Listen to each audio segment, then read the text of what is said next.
the highlight. This is from some exclusive research from Durham University.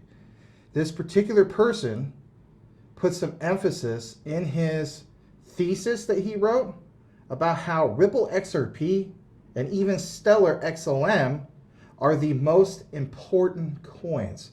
Yes, you literally see it here. Before we jump into this outline, this benefits myself and Rue. It's the DCENT Wallet. They have actually a new sale.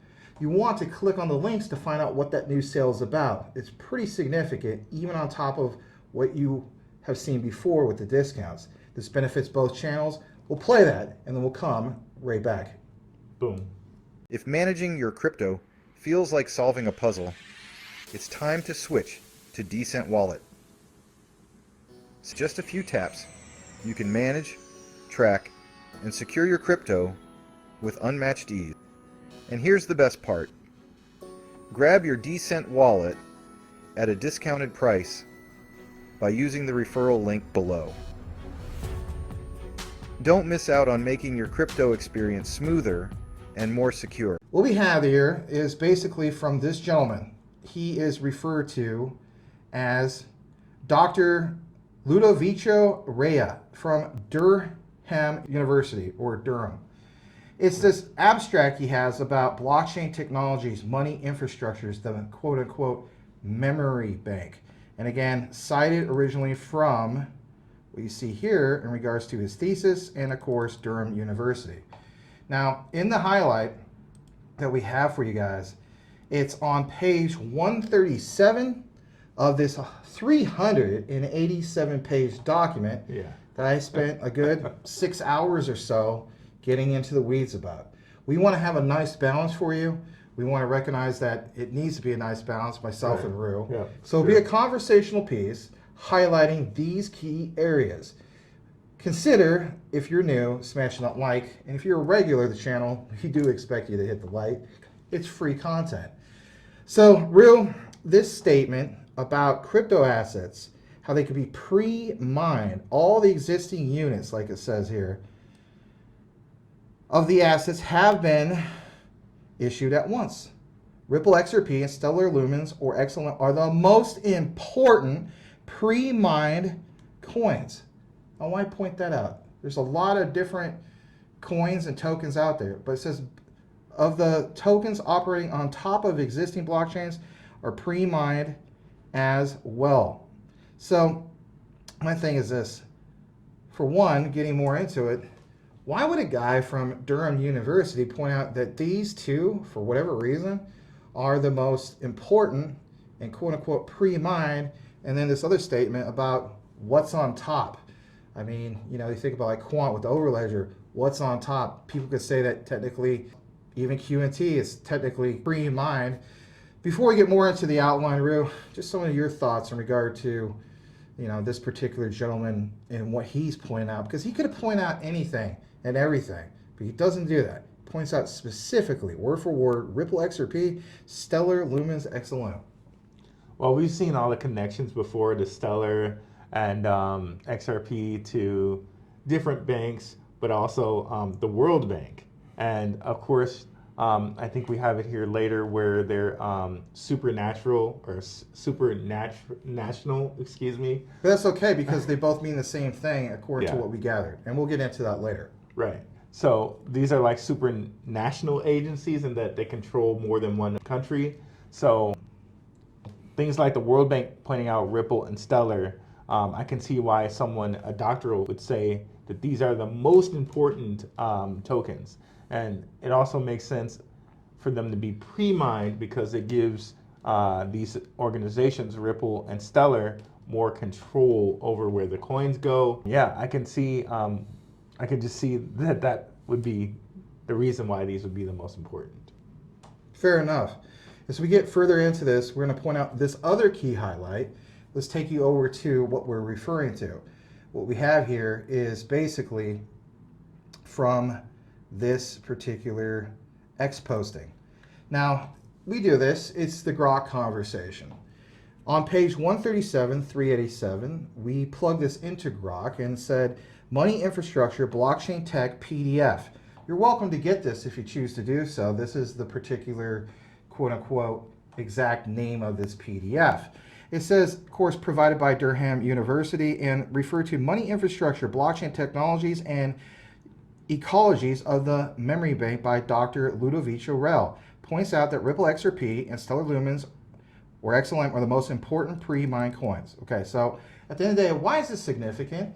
And why did Dr. Lucovico Rella point this out?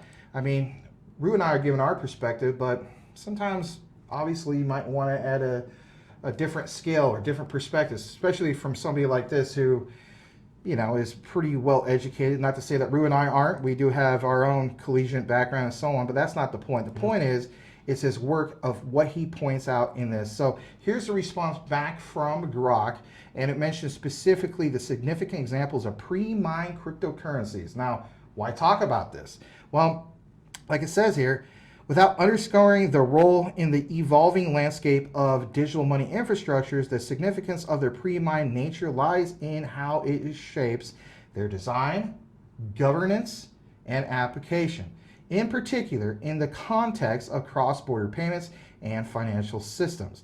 While Grok doesn't have direct access to page 137, we do, of the specific document, they can infer Rella's reasoning based on broader research focus and characteristics and publications. So why pre-mining is significant? Well, Rue, the way I look at it is I think we've been down the road of why proof of work is significant. Obviously, it's representing data on chain. You pointed this out in our private conversation earlier about, it's something about, you know, like even with physical gold, mining that physical gold. That's proof that you work to mine that actual, you know, element, or in this case, gold. Well, what about digital gold? So pre-mining is definitely significant. Pre-mining refers to the creation of cryptocurrency's entire or substantial portion of supply, so on and so forth, like we just mentioned, Bitcoin, Ethereum.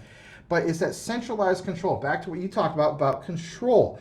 So XRP, of course, launched in 2012. We know that, you know, Stellar XLM came a little bit, you know, after that and so on.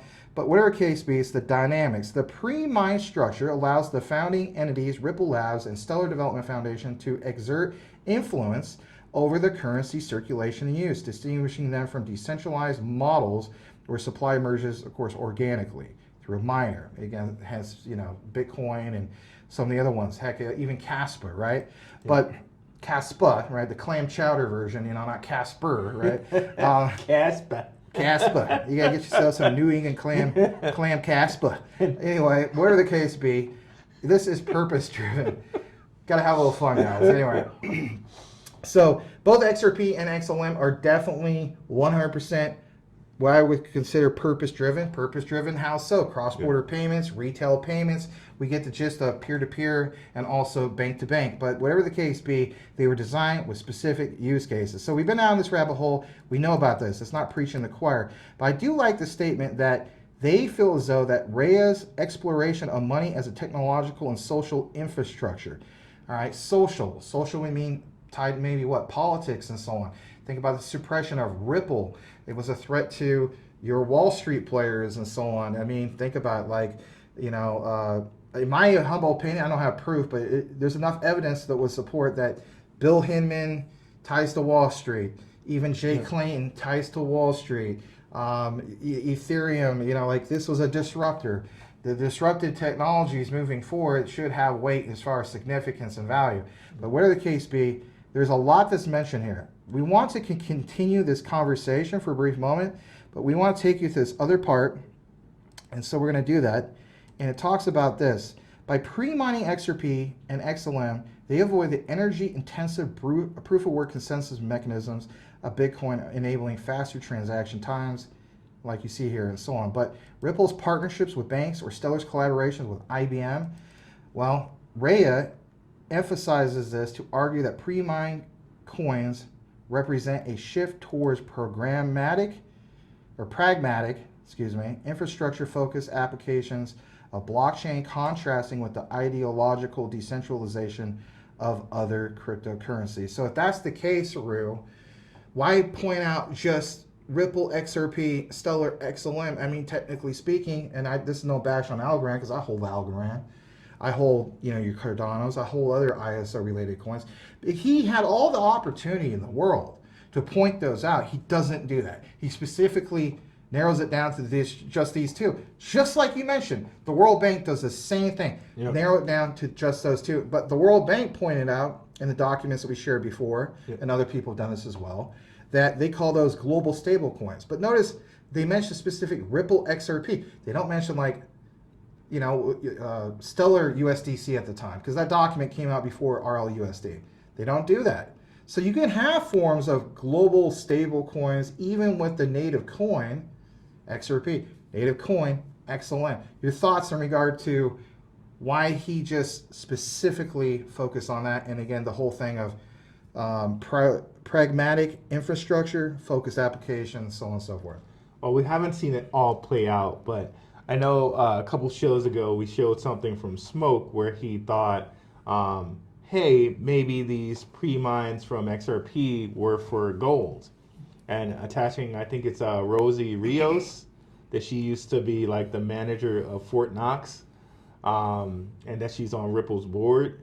So maybe this pre-mine and having the control, right, is to designate certain things like, okay, XRP, you're designated for gold over here. Maybe Stellar, you're designated for, who knows? Silver. Silver? Because they do. Yeah, We've shown this before. Yeah. Coinbase has silver derivatives. Okay, that's a Ooh. real thing. Yeah, that was actually pointed out a few months back. So I think what you're stating is very valid. That's interesting, and we already know that they're like some of the biggest hedge funds out there, like Van Eck, BlackRock, and stuff, have reserves and ETFs and ETPs in other countries that have Stellar in it, that have XRP in it, that have Bitcoin in it. So to me, these could be the new reserve currencies, the new golds, if you will, to establish an entirely new, different digital economy. Or new monetary system. Right, exactly. And we hear, I know a lot of people don't like the WEF, but we hear Klaus Schwab say all the time about a great reset. But maybe this is a great money reset with the reserves of these XRPs, Bitcoins, XLMs that they've already kind of tucked away in different ETFs and stuff around the world, soon to be here in America as well, with companies like Grayscale, Van Eck, ARK Invest, you name it, right?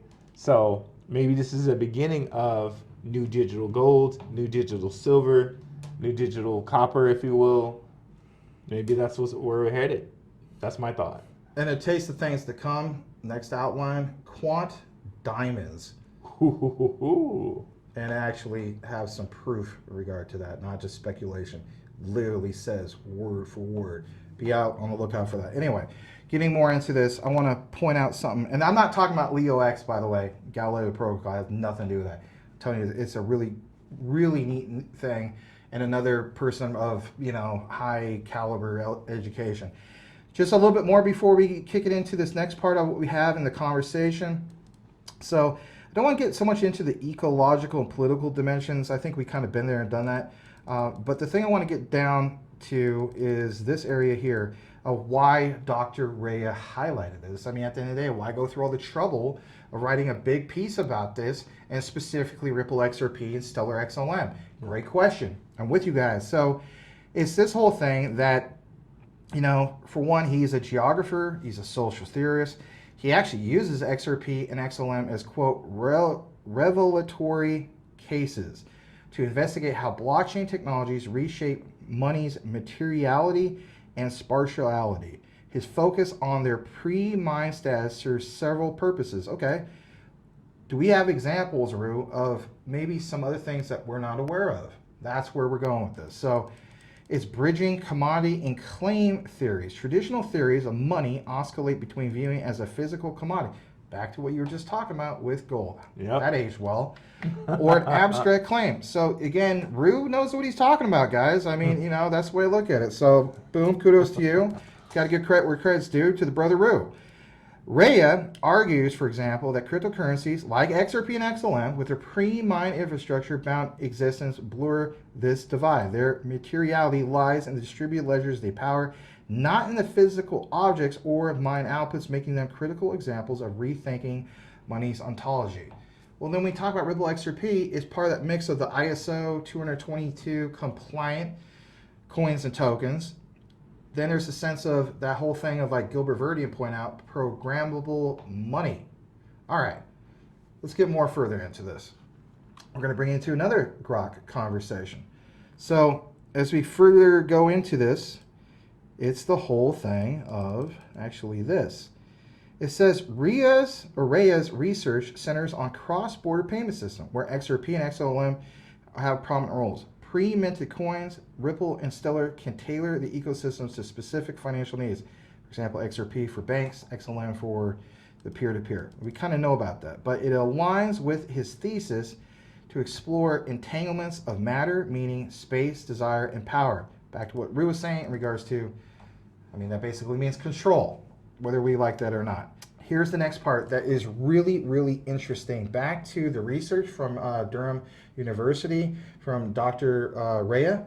So Bretton Woods mentioned on page 21 of 387. So earlier we talked about the two most important coins that are pre-mined, XRP and XLM. Yeah. Let's jump over to this. Some of you guys are familiar with the whole thing of Bretton Woods.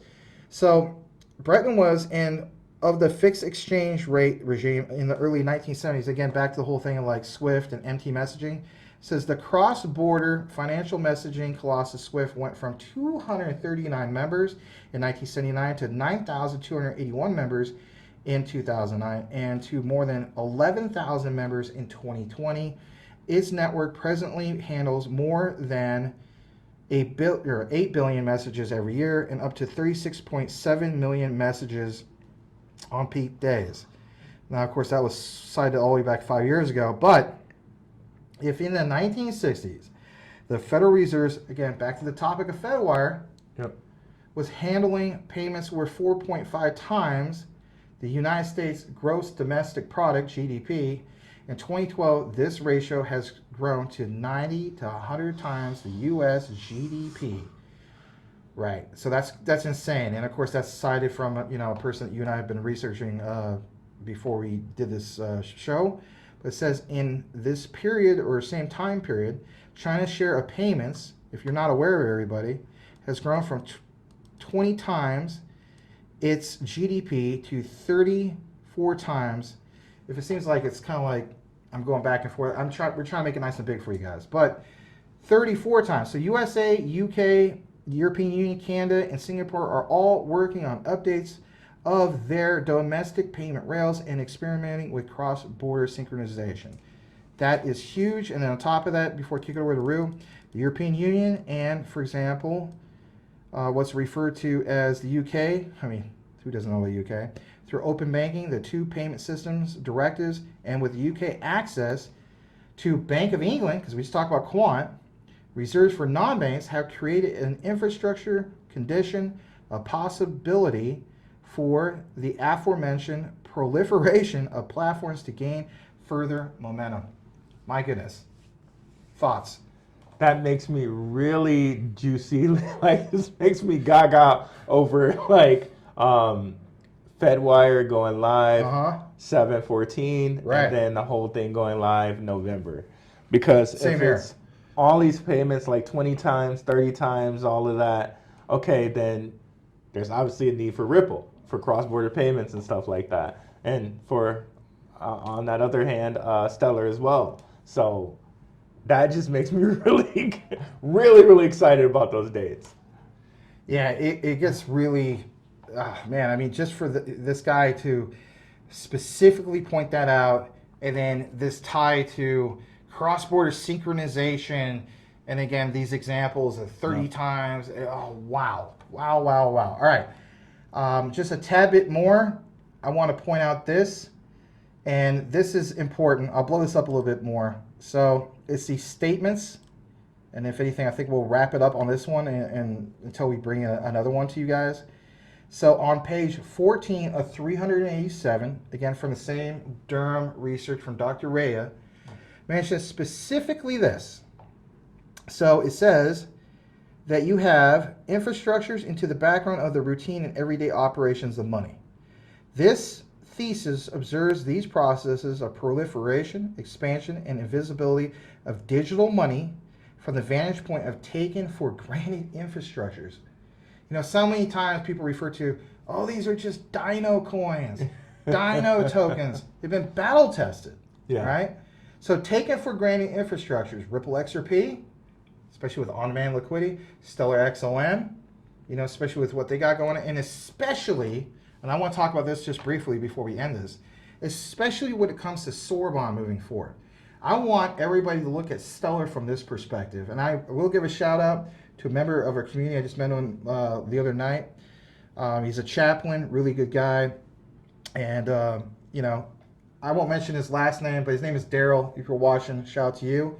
So I explained to Daryl, and I said, we need to start looking at Stellar XLM, kind of like how people currently look at Ethereum, not from the perspective of how slow Ethereum is, from the perspective of XLM is the native coin of Stellar. Ethereum, ETH, is the native coin of ETH. ERC20 is like, that's the world's most popular smart contract. It's slow, but whatever the case be, it's been battle tested, okay?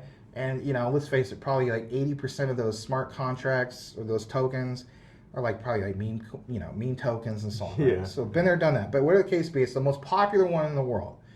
Shout out to Fabian Vogelsteller of Luxo, and be on the lookout for another update about that, who created the ERC20 token standard and so on. All right, but so Sorbonne is, you know, the Protocol 21 upgrade. You're going to have so many new things built into that ecosystem.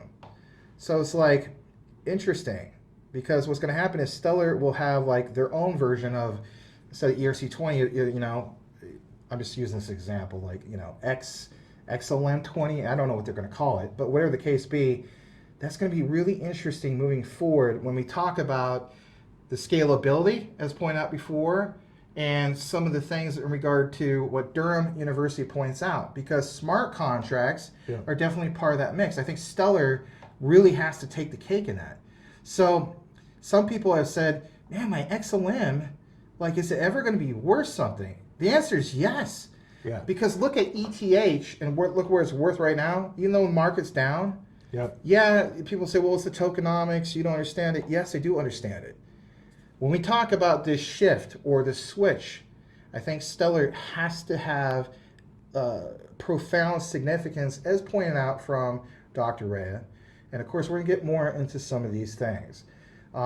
Before we do, I want to get your closing thoughts about some of this, like especially the quote-unquote taken for granted infrastructures. Do you feel as though that people take for granted more of Stellar compared to Ripple, since Ripple has gotten all the attention lately with RLUSD and so on? I think that's valid, right? Don't forget about Stellar. Completely valid. While everything was happening with the Ripple case, Stellar was on like the CFTC board with BlackRock, Goldman Sachs, and others. Stellar was having deals with Franklin Templeton and others. Like everybody, for the most part, ignoring Stellar, and they're making big moves. So it's really, how do you say you put it? Ignored? Taken for granted. Taken for granted. Yeah, in the highlight. They're completely taken for granted. I know everybody thinks of these things as dino tech, but like, do you know how long it takes to test software and make sure it's good? Especially something that's supposed to be like controlling a financial system. You want to test, and you want to test. And security. You want to right. You want to make sure it's secure. You want to continuously test that thing until you're sure it's diamond proof, right? So I think people don't take in mind, because we have like easy and things at the touch of our finger, how long it takes to test, verify, and validate software. So you know, you might think, oh well, that's dino tech, But really, you got to think about the big picture and the big plan. If this is meant for cross-border payments across the realm, if you will, or across the globe, if you will, then it needs to be diamond-proof, and everything needs to be in place for it, including laws and regulations. So I think that's the last little bit we have, and then the whole water hose, to take from Will's thing there, the whole water hose will be turned on, and we're going to have some happy people. Yeah, absolutely. I think personally, Rue, that Ripple and especially Stellar, they're going to stop, drop, shut them down, and they're going to open up shop. So Shout out to the late DMX. That's right.